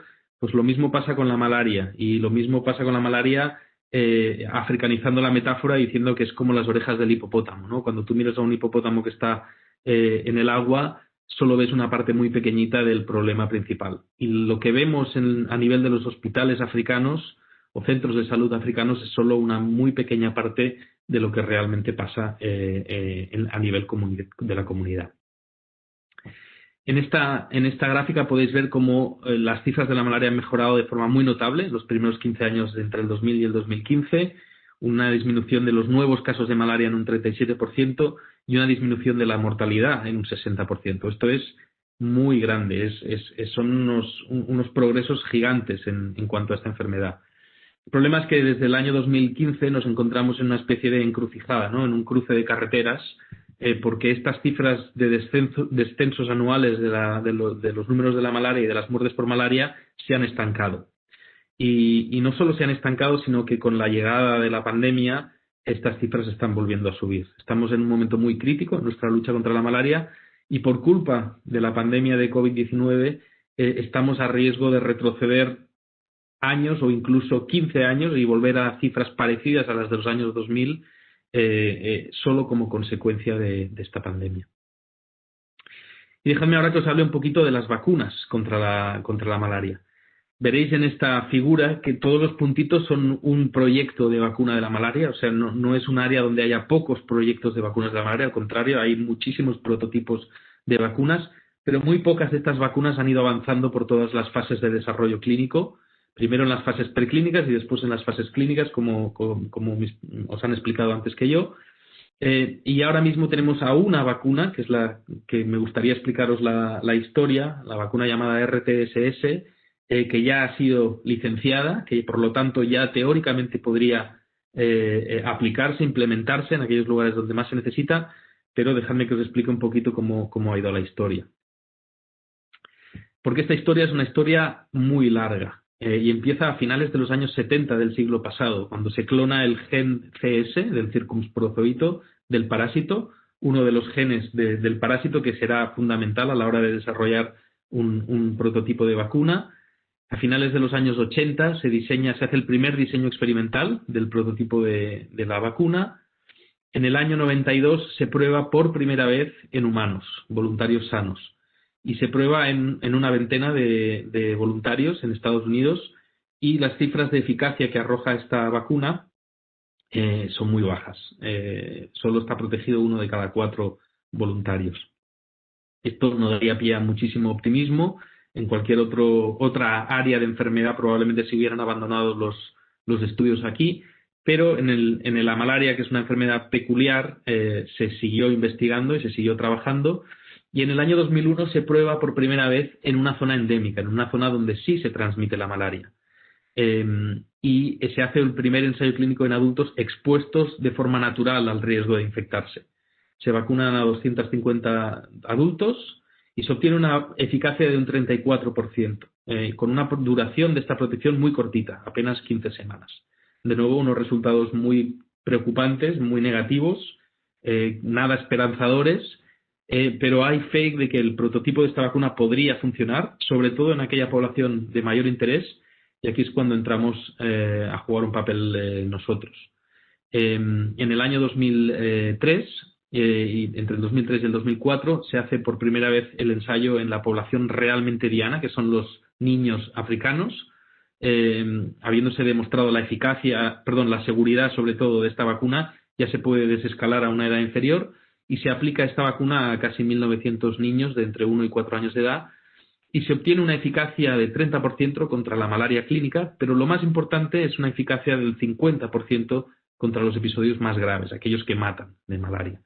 Y estos son los primeros resultados esperanzadores, la primera vez que se vislumbra un potencial para esta vacuna, porque fijaos que si somos capaces de prevenir aquellos casos más graves, realmente es donde podemos tener un impacto a la hora de proteger a las poblaciones más expuestas. Y dejadme que os enseñe 4 fotos del ensayo en el que yo tuve la suerte de participar en el año 2003 y en todos los años que han seguido desde entonces, pero que hicimos en una zona rural de Mozambique. Una de las particularidades de la malaria es que, a diferencia de la hepatitis o a diferencia de la gripe o a diferencia del sarampión, donde cuando tú vacunas puedes medir algo en sangre y dependiendo de los niveles que encuentres en esto que estás midiendo, puedes entender si esa vacuna funcionará o no funcionará, en la malaria no tenemos nada medible, no tenemos nada que nos pueda anticipar si esa vacuna generará o no protección y una respuesta inmunitaria. Con lo cual, la única manera que tenemos de saber si funciona es vacunar a un grupo de personas, darle un placebo o una vacuna control a otro grupo, hacerlo de forma aleatorizada y seguirlos longitudinalmente en el tiempo en un ambiente en el que estén expuestos de forma natural a la infección. Y al final de este tiempo comparar si el grupo que ha recibido la vacuna de la malaria tiene menos casos de malaria que el grupo que no la ha recibido. Esa es la única manera, por desgracia, que tenemos, y esto lo tenemos que hacer en un ambiente como el que os enseño en la foto, ¿no? En una zona muy rural, donde no existen direcciones, donde la mayor parte de la gente en el año 2003-2004 no tenía teléfonos móviles, con lo cual os podéis imaginar la dificultad de hacer un estudio así, sobre todo porque hay que hacerlo con el mismo rigor, con la misma dedicación, con la misma transparencia y siguiendo de forma absolutamente rigurosa todas las consideraciones éticas y regulatorias que Joana ha mencionado anteriormente. Esta es la foto del día que llegaron las vacunas, que tenían que seguir y mantenerse estrictamente en frío, no a menos 80 grados como la vacuna del coronavirus, pero sí a temperatura de nevera, y esta temperatura tenía que ser monitorizada. Llegaron todas las vacunas bien, y empezamos a vacunar. Y teníamos que vacunar a entre 100 y 120 personas cada día, niños de 1 a 4 años, imaginaos. Y a estos niños, una vez les vacunábamos, teníamos que seguirles durante la primera hora después de la vacunación y averiguar si había algún efecto secundario directamente atribuible a la vacuna en esa primera hora. Y teníamos que medir la temperatura y anotar toda una serie de efectos adversos posibles. Esta era la tarea que me tocaba a mí. No me veis, pero la persona que está debajo de la tienda soy yo. Pero más importante es que teníamos que verificar que estos niños seguían bien, no solo después inmediatamente de recibir la vacuna, sino en los siguientes días. Y cualquier efecto adverso notificado teníamos que darle una continuidad y seguirlos en sus casas. Y de nuevo recordar cómo son las casas donde vivían estos niños y cuáles son las condiciones. Simplemente mencionar la importancia de esta vigilancia de efectos adversos, que es fundamental en este y en cualquier otro estudio de vacunas. Este estudio fue exitoso, demostró la eficacia que os había dicho de un 50% en menores de 5 años a la hora de proteger la enfermedad grave, y eso dio pie al ensayo de fase 3, un ensayo gigantesco realizado en 11 centros en 7 países africanos involucrando a 16.000 niños. Y los resultados de este estudio fueron similarmente buenos. La vacuna de la malaria redujo la carga de malaria en alrededor de la mitad en los niños de 5 a 17 meses, y como mínimo esta protección era mantenida como mínimo durante 12 meses. Luego vimos que se mantenía incluso varios años. La eficacia era moderada, 50% no es para lanzar cohetes, pero era consistente en todos los centros y en todos los ambientes epidemiológicos diferentes de transmisión de malaria. El perfil de seguridad de la vacuna era más que aceptable, por lo tanto esto fue una noticia muy esperanzadora y dio pie a gran alegría, porque por primera vez en la historia una vacuna de la malaria demostraba la posibilidad de proteger a los niños contra esta enfermedad mortal. Y los análisis y el modelaje que se realizaron nos demostraron que por cada 200 niños vacunados se podían evitar 233 episodios de malaria, más de un episodio por niño, y una muerte. Imaginaros el potencial que solo vacunando a 200 niños ya podríamos evitar una muerte por malaria. No hay muchas enfermedades en las que puedas demostrar un impacto tan grande, a pesar de una eficacia de alrededor de un 50%. Eso es lo que hay que tener más en cuenta. Y por último, acabar diciendo que la primera vacunación en el mundo contra la malaria, aunque es en fase piloto, ya no está la vacuna, no está siendo implementada a nivel mundial, pero sí está siendo implementada a través del programa de inmunización en 3 países africanos, Ghana, Malawi y Kenia. Y esta es una foto del día de San Jordi del año 2019, donde se aplicó por primera vez esta vacuna, que está mucho más cerca de ser una realidad para los niños de África, que son los que más se beneficiarán. Y por último, mi última diapositiva, este es el cronograma de desarrollo de esta vacuna, más de 30 años y todavía seguimos en ello, y he puesto en rojo el equivalente para las vacunas de COVID-19, para que os hagáis una idea de las diferencias, ¿no? Cuando estamos en medio de una pandemia mundial, el desarrollo se ha acelerado de manera escandalosamente rápida, evidentemente para beneficio de toda la humanidad, pero en menos de 9 meses tenemos las primeras vacunas a punto de estar disponibles, mientras que para la malaria, que es una enfermedad que históricamente ha causado millones de muertes cada año y que sigue causando 400.000 muertes anuales, llevamos más de 30 años y no hemos conseguido todavía que todos los que la necesitan la puedan recibir. Y aquí lo dejo. Muchísimas gracias a todos.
Bueno, después de Daniel y también de la explicación de Quique, ahora os presentaré a la siguiente ponente, que es la doctora Begoña Nafria, del Hospital Sant Joan de Deutria.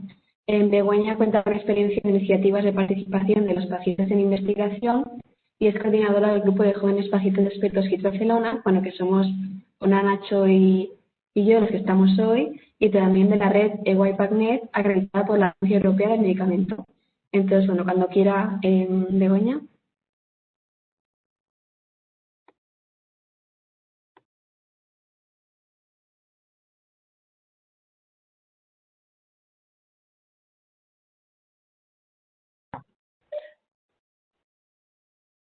Se me oye ahora bien, perfecto.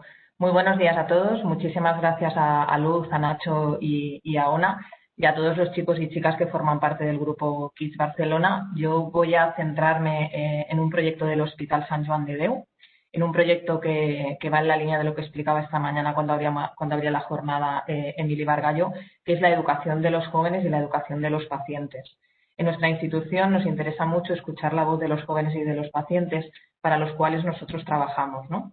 Incorporarlos, ¿no?, en nuestros proyectos nos ayuda a poder, ¿no?, hablar en un lenguaje que todos lo podáis entender, tener en cuenta vuestras necesidades, tener en cuenta vuestras preferencias y, en definitiva, ¿no?, hacer que la investigación pediátrica, como puede ser el caso hoy de las vacunas o de cualquier otro tipo de tratamiento, sea lo más asequible para todos vosotros y, sobre todo, para aquellos chicos y chicas que de forma voluntaria participan en el mundo de los ensayos clínicos. Porque un aspecto que es muy importante es que todas las personas que participan, ya sea en el ensayo de una vacuna o de cualquier otro tratamiento, son personas voluntarias. Por tanto, tenemos que hacer que esa experiencia sea lo más adecuada posible. Primero de todo, quería dar las gracias a todo el equipo de chicos y chicas de Kids Barcelona. Yo soy hoy su voz, simplemente su voz. Son 21 chicos y chicas en estos momentos. Hay chicos que empezaron al inicio del grupo, como puede ser Ona, y que siguen todavía. Hay otros chicos que ya no están con nosotros, pero en cualquier caso, ¿no?, estos chicos y chicas que veis en la foto y el listado de nombres son, ¿no?, los chicos que nos ayudan a revisar los proyectos de la institución y los chicos y chicas que de alguna manera nos ayudan a hacer, ¿no?, de embajadores en las escuelas y en la sociedad, explicando la importancia de la investigación en pediatría y explicando también, ¿no?, que aunque sea un chico o una chica menor, tiene los mismos derechos y merece las mismas oportunidades de participar que los adultos. El proyecto Kids Barcelona empezó en el año 2015 y es un proyecto científico, evidentemente, porque nosotros involucramos a los chicos y chicas del grupo en iniciativas científicas, pero también es un proyecto educativo. Para nosotros siempre ha sido muy importante que en cualquier sesión o en cualquier actividad, como podría ser el día de hoy, siempre haya, ¿no?, el componente de la educación. No podemos pedirle, ¿no?, a un chico o a una chica que participe en una discusión de un proyecto científico si no lo hemos educado, no lo hemos informado y lo hemos preparado para ello. En el año 2015, precisamente en el mes de enero, al principio del año, iniciamos la andadura de este proyecto. Aquí tenéis una fotografía de la primera sesión que hicimos en aquel momento con el grupo. Seguimos avanzando, hicimos formación, empezamos a trabajar en proyectos. En el año 2016 tuvimos la fortuna de organizar el Congreso Mundial de Grupos Kids. Aquí veis una imagen de aquel encuentro. Intentamos trabajar todo lo que podemos con chicos y chicas de grupos a nivel europeo y a veces también a nivel internacional. Llegó el año 2017 y para nosotros es un año bastante importante porque por primera vez la Agencia Europea del Medicamento, que comentó al inicio Amelia Martín de Pharma Industries, del organismo, ¿no?, regulador a nivel europeo para aprobar los ensayos clínicos y los fármacos, en ese año, en el 2017, la EMA publicó este documento que además fue revisado por los grupos de Kids de Europa, que es el documento que resume los principios para que los chicos y chicas adolescentes puedan participar en las actividades regulatorias. Esto no se había visto nunca en Europa, es decir, que si llega un fármaco pediátrico para evaluar un ensayo clínico o para ser aprobado, que también haya la posibilidad que de una forma u otra la voz del paciente, insisto, pediátrico con aquella enfermedad pueda ser escuchada. Para nosotros esto fue un hecho histórico. A día de hoy, en tan solo 4 estudios han participado los pacientes pediátricos, pero se empezó a allanar un camino que no es fácil, ¿vale?, porque evidentemente el mundo de los adultos siempre nos gana en experiencia. Sabemos que el camino no es fácil, igual que la investigación en vacunas, y requiere de mucho tiempo, pero para nosotros fue el principio de una forma de hacer investigación en Europa. En el año 2018 creamos una red a nivel europeo que coordinamos desde Sant Joan de Déu, en la que trabajamos de forma coordinada con grupos que existen pues, en el Reino Unido, en Escocia, Francia, en otros países, y además estamos intentando ayudar a otros países, a otros hospitales pediátricos como Sant Joan de Déu, a crear grupos similares. En estos momentos hay un grupo que está en proceso de inicio en el Hospital Niño Jesús de Madrid. A nivel español seríamos en este momento los 2 grupos que existimos. En el año 2019 seguimos involucrando a nuestros chicos y chicas en diferentes proyectos, muchos de ellos también en innovación, y tuvimos un reconocimiento que para nosotros es muy significativo, que fue el premio Promesa Adolescente de la Asociación Española de Pediatría. A lo largo de todo este camino, de una cosa que sí que nos dimos cuenta, y vuelvo al principio de mi charla, fue de la importancia de la educación. Nosotros tenemos la suerte de tener en Sant Joan de Déu médicos como los compañeros que hoy nos han acompañado, ¿no? Que son al final de cuentas los formadores de los chicos y chicas del grupo. Pero en otros contextos, en otros centros, a veces no es fácil que los médicos que tienen una agenda muy, muy complicada puedan dedicarle tiempo a la formación de grupos como el que veis en la fotografía. Eso nos hizo, ¿no?, a plantearnos la necesidad de tener un programa formativo que pudiera ser estándar y que se pudiera replicar, trabajar en paralelo en diferentes grupos Kids de Europa, pero también con la mentalidad abierta, ¿no?, como la que tenemos hoy en esta jornada, de abrir la ciencia y lo que pasa en los hospitales y la investigación al contexto educativo y al contexto escolar. Este es el proyecto YEA. El proyecto YEA está financiado por la IT Health y el resultado final, que lo tendremos cuando acabe este año, será un kit de materiales educativos para educar en estos 4 módulos que veis en la diapositiva. Explicar cómo los chicos y las chicas jóvenes pueden participar en el diseño de proyectos de investigación, cómo pueden también tener voz en la co-creación de los protocolos de investigación. Y hemos hablado mucho de vacunas y de ensayos clínicos, pero para que empiece un ensayo clínico, investigadores y expertos se tienen que sentar y escribir la idea. En ese momento es cuando nosotros decimos que también es bueno sentarse con los pacientes o los jóvenes que de alguna manera vayan a participar en esa iniciativa, porque es un momento muy interesante para recoger, ¿no?, sus necesidades y sus opiniones, porque es cuando se gesta el proyecto. Más adelante o en fases más intermedias o finales es como un poco difícil a veces incluir esta perspectiva del chico o de la chica adolescente. También trabajamos en el área de la calidad de vida y de las medidas o de aquellos datos, que es lo que pone aquí en la diapositiva, que se llaman PROMs, que podemos recoger directamente desde los pacientes. Porque cuando uno participa en un proyecto de investigación, no solo participa recibiendo, ¿no?, la vacuna o el fármaco en estudio, también se le pide un rol aportando información a los investigadores. Y el último módulo con el que trabajamos en este proyecto educativo es todo lo que es la información que se debe de dar a los participantes en investigación, desde libritos si hacen falta o el diario del paciente o cualquier otro recurso. El kit multimedia YEA incluye todos estos recursos, incluye lo que se llaman las lesson plans, es decir, las guías didácticas para los docentes o los facilitadores de los grupos KIDS, en los cuales se da toda una serie, ¿no?, de posibilidades para trabajar en el aula con las actividades del kit educativo. También ofrecemos recursos, existen muchísimos materiales como los que mencionaba Amelia al principio de la sesión, que son muy interesantes de poderse utilizar en el aula, y después también un glosario, porque queramos o no hay mucha terminología que tenemos que, ¿no?, dominar el significado, porque a veces no siempre tenemos un sinónimo asequible para todo el mundo. Este es un ejemplo de lo que sería el interior de uno de estos módulos. En cada uno de estos módulos tenemos un caso, tenemos un paciente. Aquí, por ejemplo, vemos a Sally. Sally es una chica que tiene lupus y en base a la historia de esta chica existen diferentes retos, diferentes challenges en los que vais a ir trabajando la experiencia, ¿no?, de lo que es ponerse, ¿no?, en la piel de un paciente y en el que además, ¿no?, este paciente puede tener voz y voto en este caso en el diseño de proyectos de investigación. Todos los módulos siguen la misma estructura. En el módulo 2 tenemos a Charlie. Charlie es un niño que tiene asma. En el módulo 3 tenemos a María, es una chica que tiene múltiple esclerosis, porque hay enfermedades que a veces no suenan mucho del paciente adulto, pero existen en pediatría también, con una frecuencia muchísimo más baja, lo que se llama una enfermedad rara, pero también existe. Y hemos querido reflejar, ¿no?, en este programa educativo diferentes escenarios y realidades. El último módulo, por ejemplo, es un chico que tiene diabetes, que esto es muchísimo más convencional. El programa YEA y todos los recursos que integra ha sido co-creado, ¿vale?, con los chicos y chicas del grupo de Barcelona y del grupo de Liverpool, y además ofrecemos la posibilidad de testear todo el material educativo con casos ficticios de lo que podrían ser ensayos clínicos para realmente, ¿no?, simular en el entorno del aula el trabajo que estamos haciendo a día de hoy en los hospitales.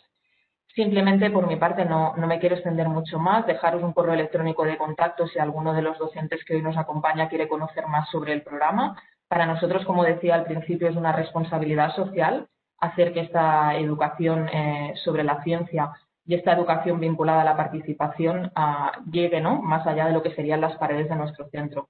Al final, ¿no?, nosotros trabajamos para los pacientes, pero también para tener una población joven sana, participativa y que pueda, ¿no?, ejercer sus derechos. Uno de estos derechos es el derecho que nosotros le llamamos a la ciencia, el derecho a poder, ¿no?, opinar y participar siempre y cuando sea posible. Y en investigación, en el contexto español, a partir de los 12 años, la opinión o la decisión del menor tiene y debe ser considerada.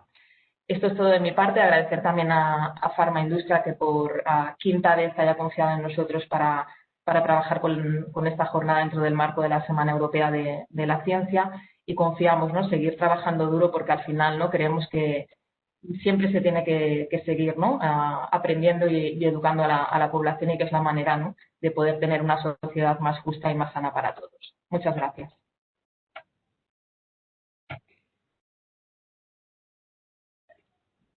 Muchas gracias, Begoña. Nos hemos ido 20 minutos de tiempo, así que vamos a concluir rápidamente esta jornada. En primer lugar, agradeceros ¿no?, vuestra participación y esperamos, os enviaremos un cuestionario para que valoréis, ¿no?, si el contenido ha sido interesante. Es un contenido muy denso en 2 horas y somos conscientes de ello, o sea que os daremos tiempo de digerirlo. Creo que hoy, ¿no?, seguramente habréis aprendido cómo de costoso es desarrollar un tratamiento desde el punto de vista, ¿no?, de los fondos necesarios para tirar adelante la investigación, y también el proceso largo a nivel de tiempo que es traer un fármaco al mercado, a pesar de que se están rompiendo todos estos paradigmas con la COVID. También es importante que os deis cuenta que estamos en un país que juega la primera liga en investigación clínica, y eso no lo pueden decir todos los países, y esto creo que es un orgullo de todos los que nos dedicamos a esto, ¿no? Compartirlo con vosotros y que sepáis que si apostáis por un futuro de investigar, este es un país donde la investigación clínica es importante y es muy, muy pionero. Y finalmente, ¿no?, como institución sanitaria, también transmitiros nuestra responsabilidad que sentimos de acercar la ciencia a la sociedad, ¿no?, motivo por el cual hacemos hoy esta jornada. Seguiremos haciéndola, y además os pediremos que trabajéis, todos aquellos centros que lógicamente aceptéis el reto, en 3 proyectos que os haremos llegar a vuestros tutores al final de la jornada, sobre que podáis trabajar en el aula sobre todo esto que habéis aprendido hoy, en preparar una campaña de comunicación para el lanzamiento de una vacuna, en realizar un vídeo divulgativo sobre la vacunación, y otra posibilidad en que organicéis una rueda de prensa, ¿no?, de lo que sería el lanzamiento de una de estas vacunas. Nos encantará que os animéis a participar en alguno de estos trabajos, y los evaluaremos con un comité independiente desde Farmaindustria conjuntamente con el hospital, para seleccionar y compartir aquel que sea el mejor trabajo. Muchas gracias en nombre de Sant Joan de Déu, y le cedo la palabra a Amelia para que pueda ya cerrar la jornada en nombre de Farmaindustria. Muchas gracias, Joana. Muchas gracias a los más de 500 alumnos y profesores que hoy nos habéis seguido, a los 20 centros que habéis estado detrás, por supuesto al Hospital Sant Joan de Déu, que un año más nos ha permitido compartir, y sobre todo yo creo que en un momento como el que estamos viviendo, poner en valor la investigación biomédica, los fármacos y las vacunas, ¿no? Como decía en mi intervención, solo los nuevos tratamientos o las nuevas vacunas para COVID nos ayudarán a salir de esta pandemia. Yo creo que hoy hemos hecho un repaso estupendo al mundo de la I+D, al mundo de la vacuna, al mundo de lo complicado que es a veces, según donde uno nace, tener acceso a fármacos. En el caso de la vacuna de la malaria, pues yo creo que nos ha llegado a todos muy lejos. Por eso es tan importante que la vacuna de la COVID tenga un acceso equitativo en el mundo, porque si no, seguiremos teniendo COVID. Nosotros tenemos muchos retos en el mundo de la I+D del medicamento. Nosotros, Sant Joan de Déu, desde luego, curando vidas, como los testimonios de los chicos que nos habéis puesto en los vídeos, pero ahora los centros también tenéis reto, ¿no? El reto de esta actividad que por primer año lanzamos a los centros. Nos parece ilusionante desde Farmaindustria. Estaremos encantados de evaluar aquellos proyectos que nos hagáis llegar, y deciros a los más jóvenes que el mundo de la investigación biomédica necesita gente. Yo creo que ha quedado latente que necesitamos profesionales sanitarios, pero necesitamos investigadores. También la COVID ha puesto de manifiesto que España es un país excelente para hacer investigación, pero que otros muchos países se van a sumar al carro de la investigación biomédica y que va a haber una mayor competencia por atraer investigación a nuestro país.